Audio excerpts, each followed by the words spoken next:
So, starting the episode, we're going to talk about, well, it is sad to hear about the world war that's been, it's not a world war actually, but the tensions of Ukraine invasion. My God, it's not something which I thought that in my lifetime I would be seeing some invasions as such. But let us talk about what Gabriel Martinelli spoke about certain players. Of course, we're going to talk about Mikel Arteta's conversation to the media. Of course, we're going to talk about some transfer news. João Felix, Lautaro Martinez's agent has opened up about recent reports that is actually wanting Arsenal to sign off. Um, uh, you know, so there are rumors, and his agent has actually responded to it. So let's talk about Martinelli speaking about the two players. He says Benjamin White and Aaron Ramsdale are really nice people. They try to speak to everyone. Ramsdale on the ball is unbelievable. He can put the ball wherever he wants. Ben, he's so secure. He can dribble, play a long ball. He can do whatever he wants with the ball. Martinelli on if he instinctively makes more runs with Ramsdale in the team. He says, we train this in the week. Aaron can do it and I run to give him options. It is like having another outfield player on the pitch if the goalkeeper can do that. Of course, it is. It is. It is. 100% agree. Mikel Arteta was asked if Wilshere could return one day in a coaching capacity. He says 100%. I think everyone at the club would be willing to open the doors for him and try to find a role for him that would work for everybody. I think that will happen naturally in the future. Well, first of all, thank you for what he's done all the time with us. I think this group of players have given him again that necessity to experience on a daily basis how magnificent it is to feel like a football player. That's really cool. And talking about his red card, Gabriel Martinelli said, everyone knows who knows me knows that I always try and do the best thing for the team and club.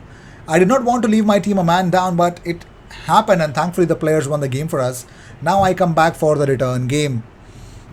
Mikel Arteta also opened up about playing Martinelli, Odegaard, Saka and Smith Rowe together. He says, they have played together and I'm tempted, yes, because they want to play, and when you see players training and playing the way they do, you want to throw them all on the pitch. Unfortunately, 11 is the limit.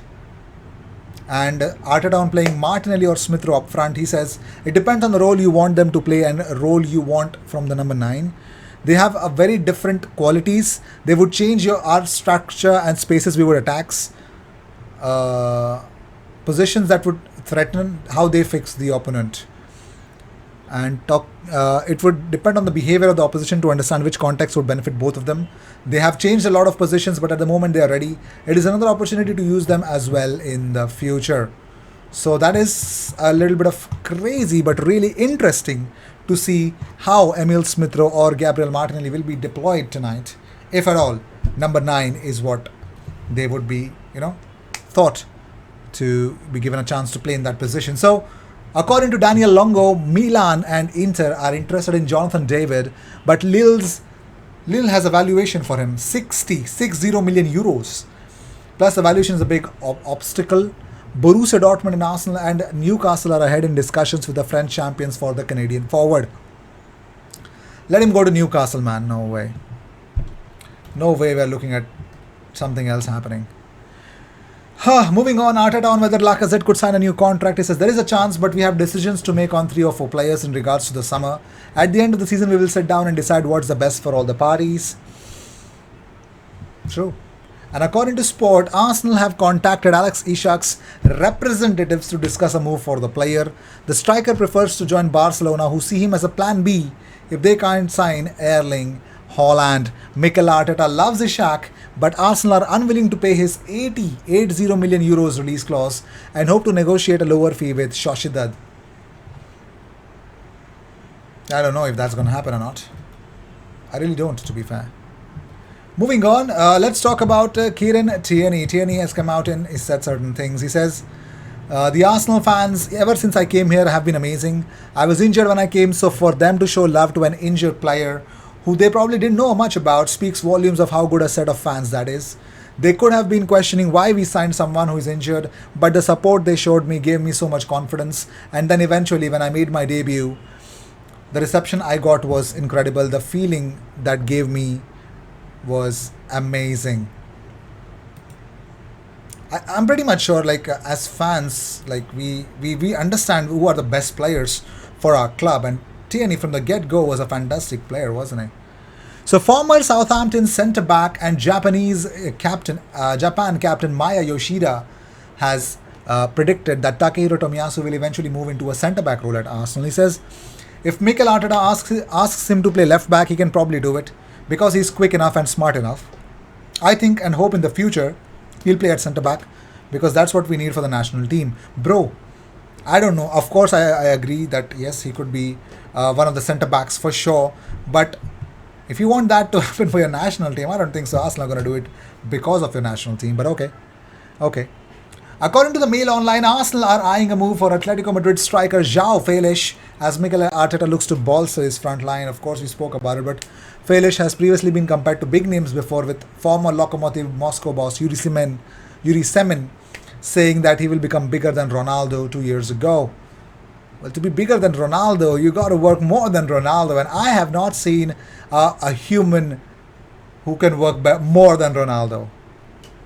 Not on that football pitch, I'm sorry to say that. But moving on, Gael Clichy has a story, like how Arsene Wenger personally ensured that Clichy joined the club in 2003. He says, I was 16 years old and in Cannes.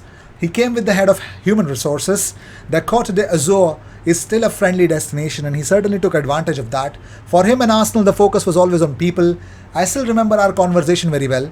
Arsene predicted a great future for me and promised me that he would loan Van Bronckhorst out if I signed. And sure enough, he moved to Barcelona. Wenger is a man of his word.